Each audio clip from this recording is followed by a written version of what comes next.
Fréquence Entrepreneur met en lumière celles et ceux qui ont l'énergie d'entreprendre. Vous découvrirez au fil des rencontres des entrepreneurs emblématiques par leur parcours et leur réussite inspirante.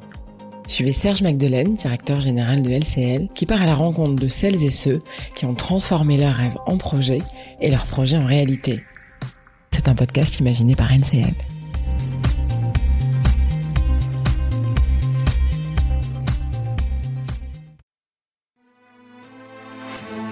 Les podcasts du Figaro.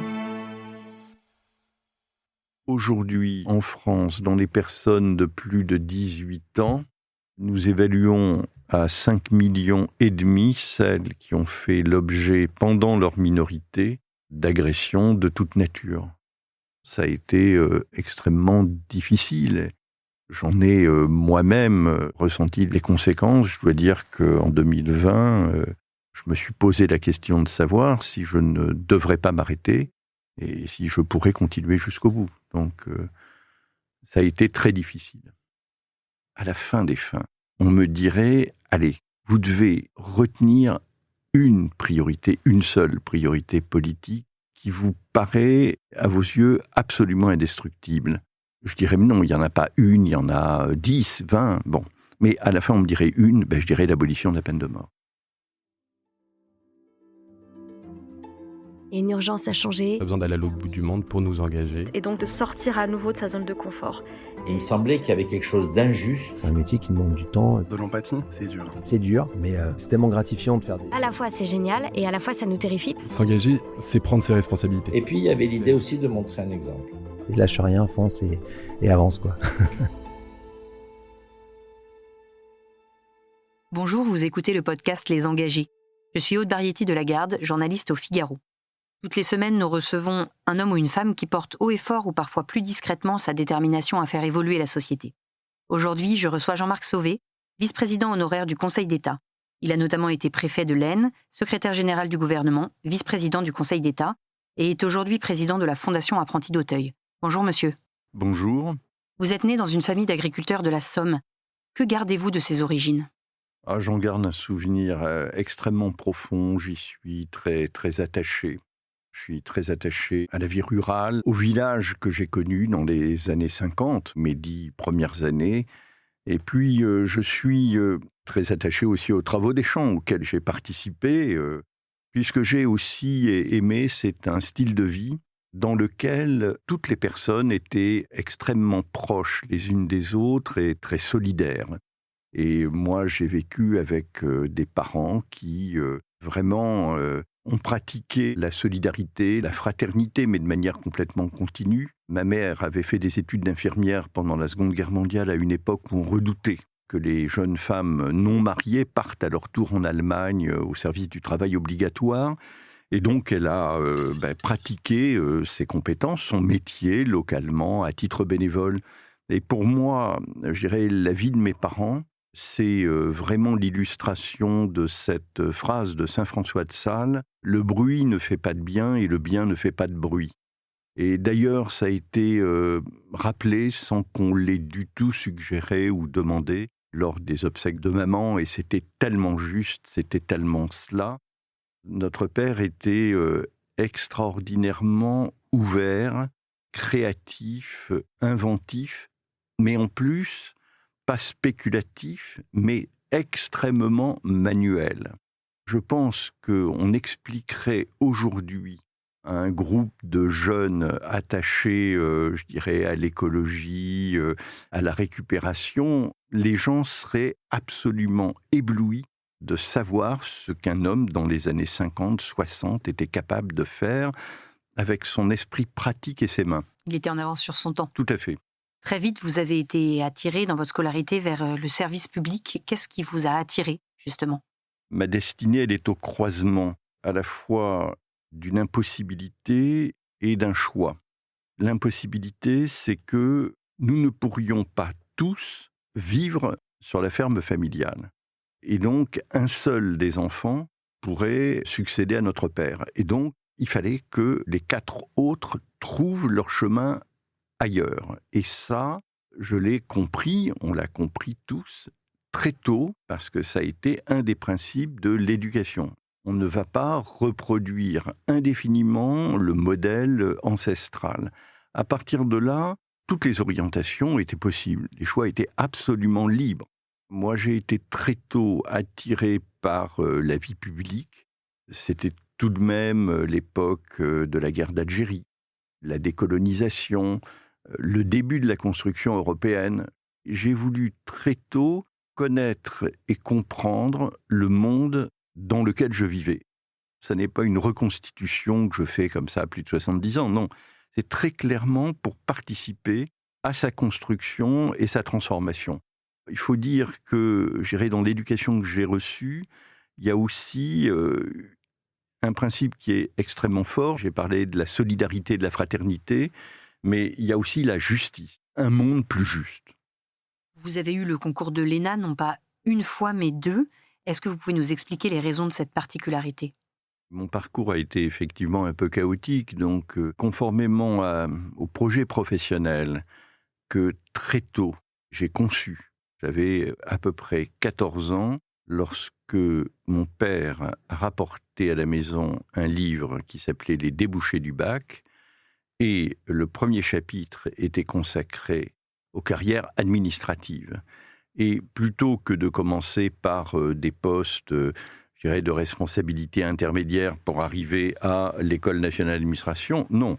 Dans les carrières administratives, le premier sous-chapitre, la première section, c'est l'École nationale d'administration et comment est-ce qu'on y rentre. Et donc, je ne suis pas allé plus loin que le premier chapitre et la première section. J'ai dit, c'est ça que je veux faire. Bon, donc j'ai fait Sciences Po. C'est vrai que j'ai hérité par ma famille d'une éducation catholique. J'étais profondément croyant et à la fin de ma scolarité à Sciences Po, je me suis posé la question de savoir si en fait je n'étais pas appelé à la vie religieuse. Et donc je suis rentré, après avoir réussi le concours d'entrée à l'ENA, j'ai démissionné et je suis rentré chez les Jésuites où j'ai fait mon noviciat pendant 2 ans. Ça a été un temps tout à fait formateur, enfin sur les 10 ans qu'ont duré mes années de formation entre le baccalauréat et l'entrée dans la vie professionnelle.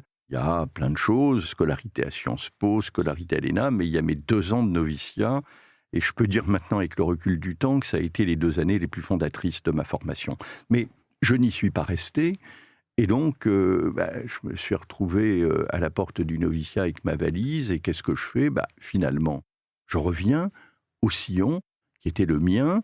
Je n'avais pas fait ce type d'études pour me diriger vers ce type de métier comme ça, par accident. Donc, voilà, j'ai repris exactement la charrue à l'endroit où je l'avais laissée et j'ai continué à tracer mon sillon. J'ai passé le concours d'entrée à l'ENA une 2e fois et je l'ai réussi.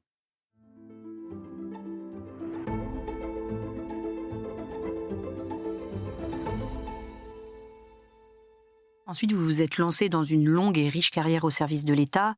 Je cite quelques postes, au Conseil d'État, conseiller technique au cabinet du garde des Sceaux, directeur des libertés publiques et des affaires juridiques au ministère de l'Intérieur, préfet de l'Aisne, secrétaire général du gouvernement sous 4 premiers ministres et vice-président du Conseil d'État. Quel poste vous a le plus marqué et pourquoi ? Tous les postes ont été passionnants, intéressants, avec des défis très difficiles à relever. Ça a été une grande chance à chaque fois d'être appelé à ces responsabilités.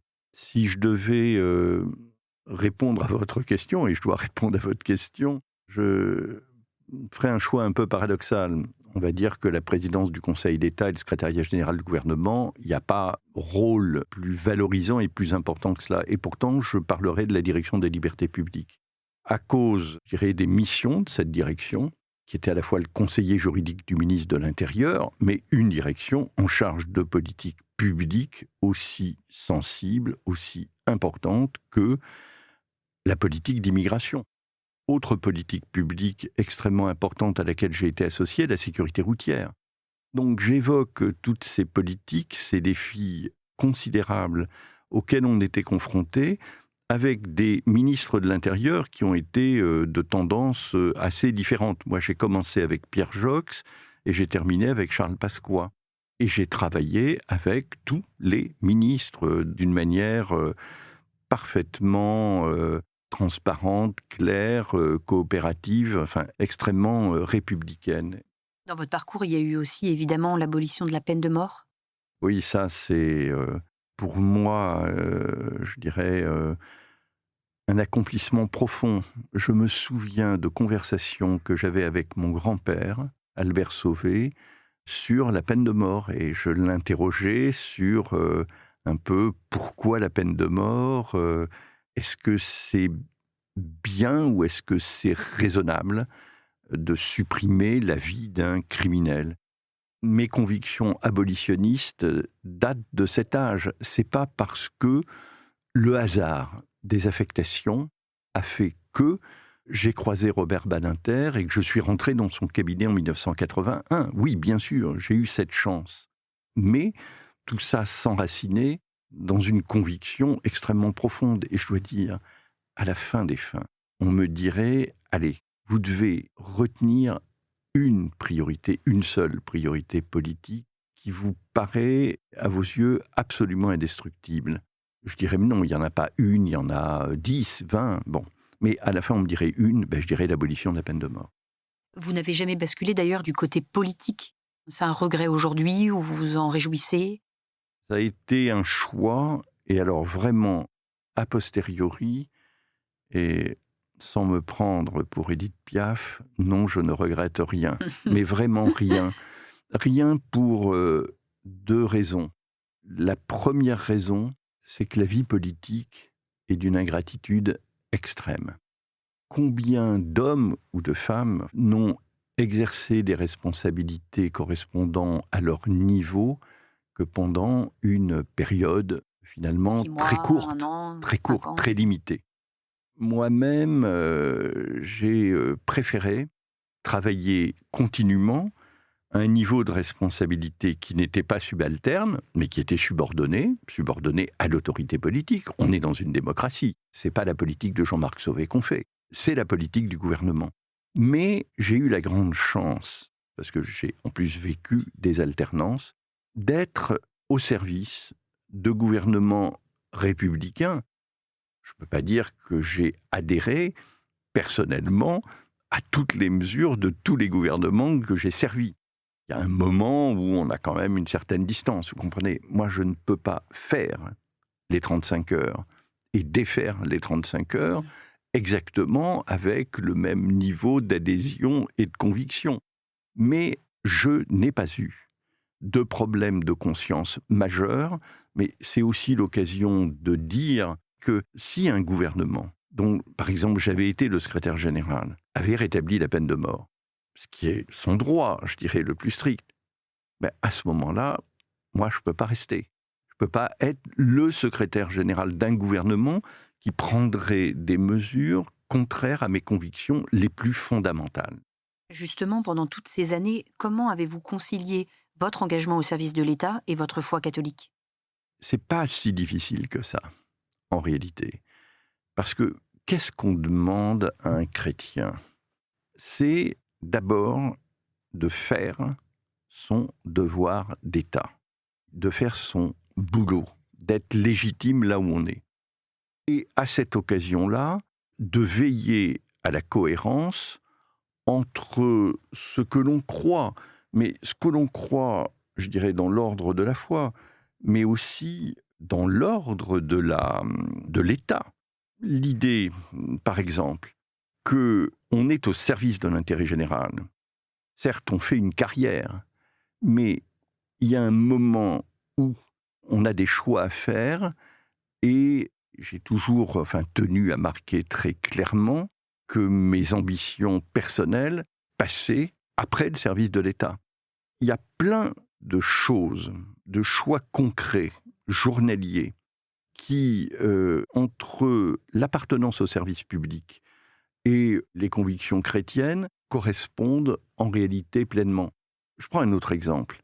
Les relations avec les collaborateurs, la bientraitance ou la maltraitance, l'attention aux personnes ou le mépris. Tout ça compte. Donc, il y a une manière d'être fonctionnaire qui est à la fois pleinement cohérente avec les valeurs du service public et qui est totalement en cohérence avec les exigences qui pèsent sur un chrétien dans la vie professionnelle. Moi, j'ai travaillé d'une manière extrêmement engagée, avec des personnes de toute confession ou avec des athées. On a chacun notre horizon, la transcendance, l'action de grâce pour ce qu'on a pu recevoir et faire, ou simplement, j'ai accompli ma tâche et je suis arrivé au bout de ma tâche. Donc, on a les uns et les autres une profondeur de champ différente, mais cela ne nous empêche pas de travailler comme on a pu le faire d'une manière, je crois, très utile pour la collectivité.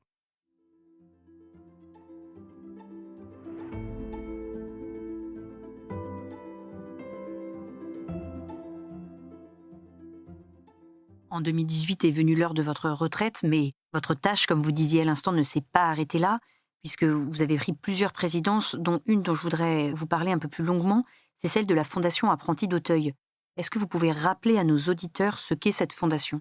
Alors, c'est une fondation qui remonte à 1866, donc elle a maintenant presque 160 ans d'existence, et c'est une fondation qui se consacre depuis les origines aux jeunes en situation de fragilité, de vulnérabilité.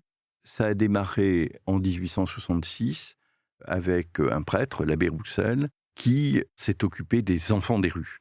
Des enfants qui n'avaient pas de parents pour les prendre en charge, qui étaient en haillons, qui ne pouvaient pas se nourrir. Bien sûr, tout ça est actualisé, mais il y a dans notre société et dans une classe d'âge dans laquelle il y a chaque année 700 000 jeunes, il y a chaque année des jeunes qui sont en grave difficulté. Alors, ça peut être des difficultés scolaires avec des décrocheurs qui sont renvoyés de tous les établissements dans lesquels ils ont été inscrits, des établissements publics ou privés, ou qui sont affectés de handicaps divers, des jeunes qui sont en très graves difficultés scolaires, des jeunes qui relèvent d'une politique publique qu'on appelle la protection de l'enfance, l'aide sociale à l'enfance, qui sont placés dans nos établissements par l'ASE ou par les juges des enfants. Et puis, on a aussi tout un champ qui est très important dans le domaine de l'insertion professionnelle. Il faut savoir que dans notre pays, chaque année, pour chaque classe d'âge, plus de 12% des jeunes sortent sans diplôme, sans qualification, sans emploi et sans stage. Ça nous fait plus de 80 000 jeunes. Nous ne pouvons pas prendre en charge ces 80 000 jeunes, mais notre mission, notre charisme, notre vocation, c'est d'aller à la recherche des jeunes qui sont le plus en difficulté, le plus éloignés de l'emploi, pour leur transmettre des éléments, je dirais, essentiels avant le métier, avant la qualification professionnelle, le savoir-être. Se lever le matin, s'habiller, apprendre à interagir avec son environnement, une ligne directrice qui est commune à toutes les activités d'apprentis d'Auteuil, c'est restaurer, construire ou restaurer la confiance en soi.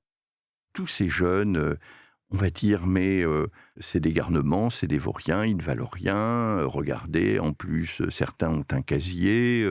Oui, mais ce sont des jeunes hommes ou femmes qui n'ont jamais été considérés, qui n'ont aucune estime de soi. Et la première entreprise qu'on doit mener à bien, c'est justement leur expliquer, leur faire comprendre de différentes manières que leur vie a de la valeur et qu'elle a du sens. Et ça, je peux vous dire que quand, par exemple, les quartiers nord de Marseille ou dans d'autres cités, on arrive à convaincre un jeune qui est à l'arrêt, qui passe sa journée sur des dispositifs vidéo avant d'aller faire du guet dans la soirée pour différents trafics, si on le convainc de se lever le matin pour apprendre un métier, avoir un travail, recouvrer une dignité, ça, c'est formidable. On ne peut pas y arriver avec tout le monde, mais une fois que le jeune s'est mis debout, s'est mis en marche, eh bien, je peux vous dire qu'il y en a très très peu qui décrochent. Donc, sur la société française, qui a des tas de problèmes, On pourrait passer son temps à se lamenter, mais compte tenu de ce que je vois au sein de la Fondation, du travail concret qu'on y mène, je suis plus optimiste que beaucoup d'observateurs. Et je pense que si on pouvait accroître notre force d'éducation, nous-mêmes et aussi d'autres opérateurs, on aurait des résultats très spectaculaires. Dans le cadre de vos fonctions à la Fondation Apprentis d'Auteuil, vous vous êtes récemment rendu à Mayotte, dévasté par le cyclone Chido. Qui avez-vous vu ? J'y ai rencontré d'abord les cadres de la Fondation. Apprentis d'Auteuil n'est pas seulement dans le quartier d'Auteuil à Paris. Nous sommes présents dans la moitié des départements métropolitains et dans la totalité des départements d'outre-mer. Et comme il y a beaucoup de fragilité, beaucoup de vulnérabilité à Mayotte, nous sommes présents à Mayotte depuis une quinzaine d'années et nous avons là-bas 220 salariés. Et nous accompagnons de différentes manières dans des établissements scolaires, des dispositifs de formation professionnelle, de préscolarisation. Nous accompagnons 4500 jeunes. Et donc, il était important d'aller sur place à la rencontre des équipes pour partager ce qu'elles avaient vécu, voir aussi l'état des lieux et réfléchir ensemble à la manière dont on pourrait reconstruire, recommencer et repartir. Et par exemple, notre centre de formation professionnelle à Mayotte a été littéralement rasé. En revanche, on a un internat éducatif et scolaire, on a également un lycée et un collège qui ont mieux résisté à la tempête. Ce qu'il faut aussi mesurer, c'est le traumatisme qu'a représenté ce cyclone, qui est un cyclone de fréquence centenaire. Il n'y en a pas plus d'un par siècle. Et ces personnes, pendant plusieurs heures, que leur toit soit arraché ou pas, se sont posé la question de savoir si leur dernière heure était arrivée. Et il faut mesurer le traumatisme très profond qu'a causé ce cyclone, c'est-à-dire ceux qui l'ont traversé, qui étaient là. D'une certaine manière, ils ont survécu. Ce sont des survivants. Je voudrais aborder un tout autre sujet, une période qui a vraiment marqué votre vie, c'est celle de la présidence de la Commission indépendante sur les abus sexuels dans l'Église, la CIAZ pour le dire plus rapidement. Vous en avez pris la présidence en novembre 2018. Qu'est-ce qui vous a poussé à accepter cette lourde tâche ? Je ne m'attendais pas à être pressenti et j'ai eu l'intuition que c'était un sujet grave, sensible, que, si vous voulez, les abus sexuels dans l'Église catholique ne se sont pas limités aux déviances de quelques prêtres ou religieux. Par exemple, le père Prénat à Lyon, qui a été quand même le déclencheur avec la création du collectif La Parole Libérée, qui a été le déclencheur d'une forme de libération de la parole sur ce sujet. J'ai eu le sentiment donc que c'était un continent inconnu, qu'il était important de mettre à jour. J'ai été sensible au fait que l'Église catholique veuille s'engager dans une démarche de transparence et de vérité. Et c'est l'occasion pour moi de rappeler qu'en réalité, elle est la seule institution qui, en France, a entrepris de mettre en place une commission indépendante sur ce qui s'est passé en son sein. Et nous sommes 7 ans après la création de cette commission. Certes, il y a eu beaucoup de violences, d'agressions qui ont été commises dans le cadre de l'Église catholique, mais nous avons fait un état des lieux des violences sexuelles dans la société française, y compris dans toutes les institutions publiques et privées. C'est tout de même effrayant quand on fait la somme de la protection de l'enfance, du sport, des accueils collectifs de mineurs, des colonies de vacances, du cadre scolaire public. On a identifié 140 000 victimes, compte non tenu des enfants qui ont été victimes dans des internats publics, de l'ordre de 40 000 personnes. Ce nombre-là n'a jamais pu être établi avec une grande certitude. Mais le sentiment que c'était un problème sérieux, grave, et qu'il y avait la résolution de faire la lumière. Et voilà, j'ai eu carte blanche pour composer la commission, définir avec mes collègues le programme de travail et procéder à ce travail de recherche et d'écoute qui nous a tous profondément marqués, en particulier ceux qui n'étaient pas des professionnels du soin, de la psychiatrie, de la psychanalyse ou, je dirais, de la protection de l'enfance. En effet, vous avez choisi de faire de la parole des victimes un fil vraiment directeur de votre rapport, de votre travail. Je voulais vous demander comment est-ce que vous aviez vécu personnellement ces centaines et centaines de témoignages qui étaient parfois très durs. J'ai lu des milliers de témoignages, j'ai écouté un grand nombre de victimes et ce sont des écoutes qui ne durent pas 20 minutes chrono. C'est tout le temps nécessaire. Et tout le temps nécessaire, ça approche presque toujours et ça dépasse parfois 2 heures.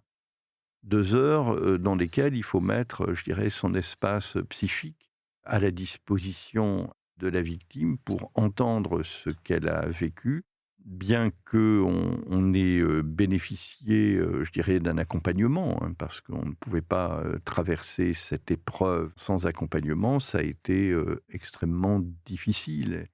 J'en ai moi-même ressenti les conséquences. Je dois dire qu'en 2020, je me suis posé la question de savoir si je ne devrais pas m'arrêter et si je pourrais continuer jusqu'au bout. Donc, ça a été très difficile.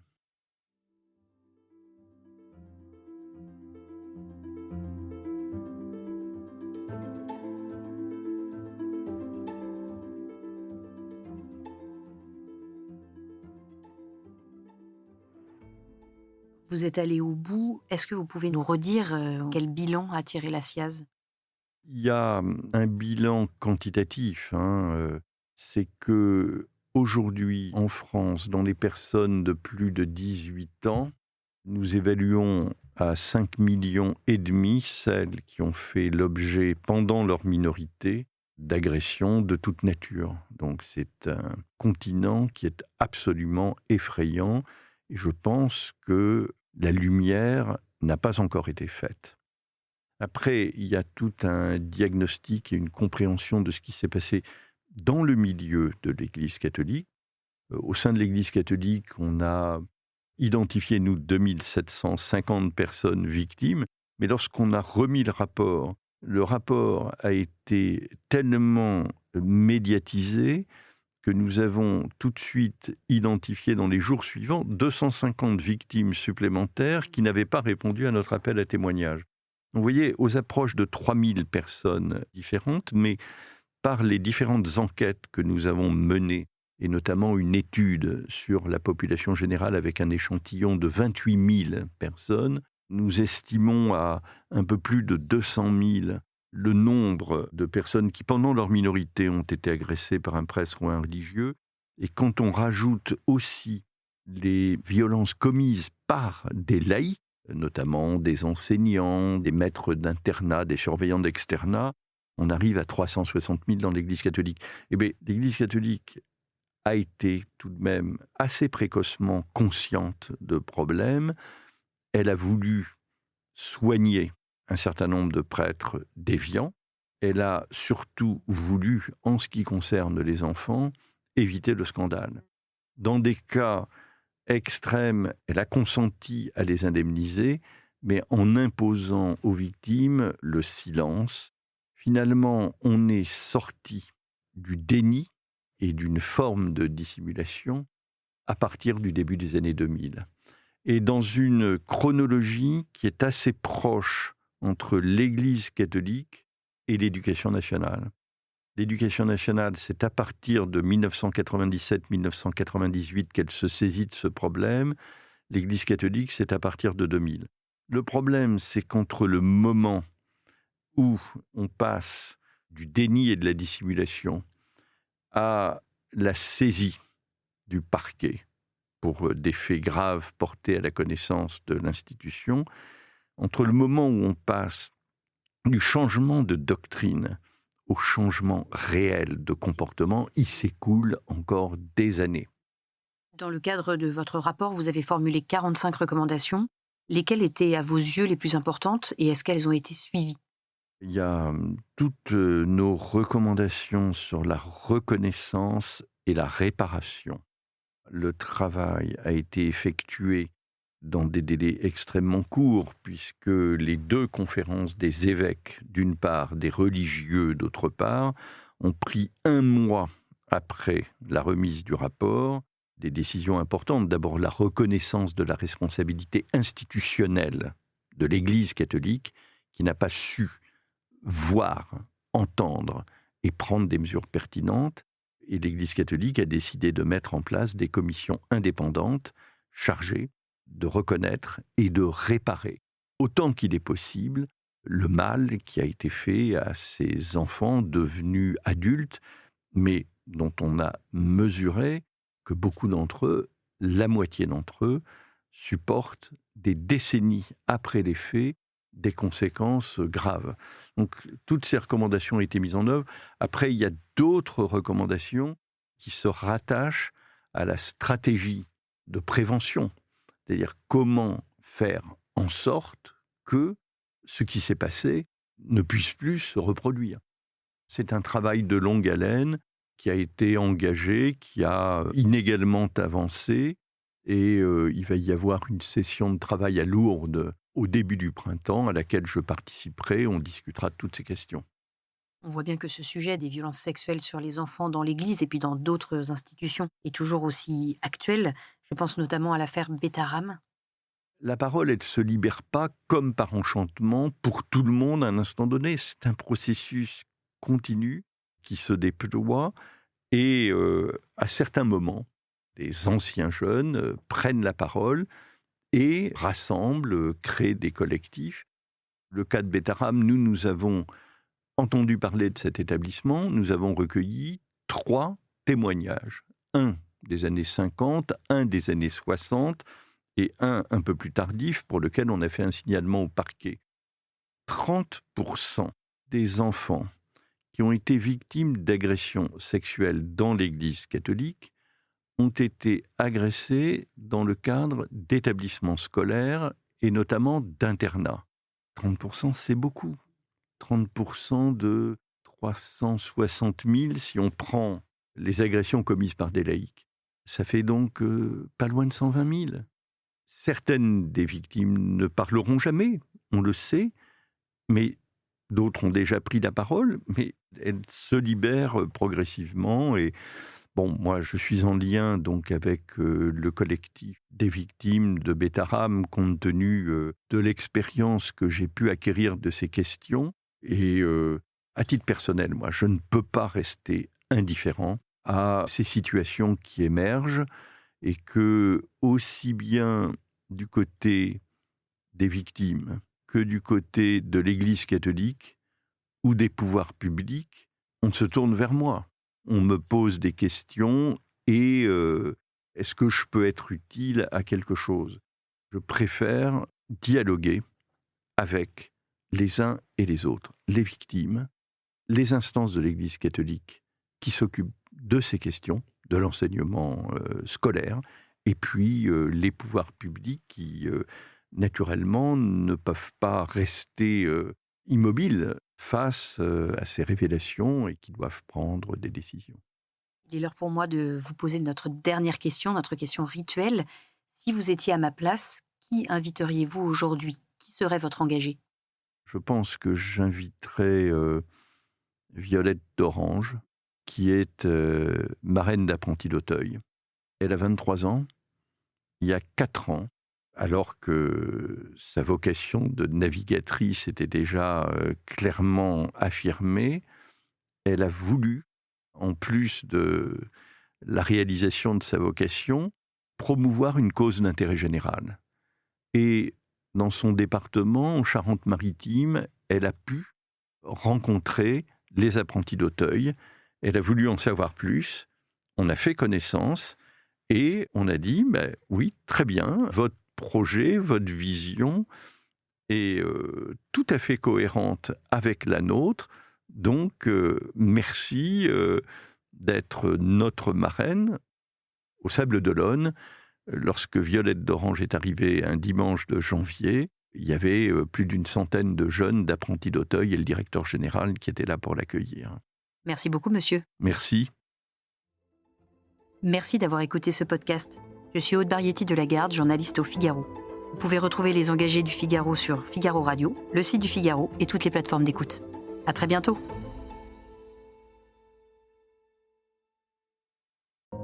Fréquence Entrepreneur met en lumière celles et ceux qui ont l'énergie d'entreprendre. Vous découvrirez au fil des rencontres des entrepreneurs emblématiques par leur parcours et leur réussite inspirante. Suivez Serge Magdelaine, directeur général de LCL, qui part à la rencontre de celles et ceux qui ont transformé leurs rêves en projets et leurs projets en réalité. C'est un podcast imaginé par NCL.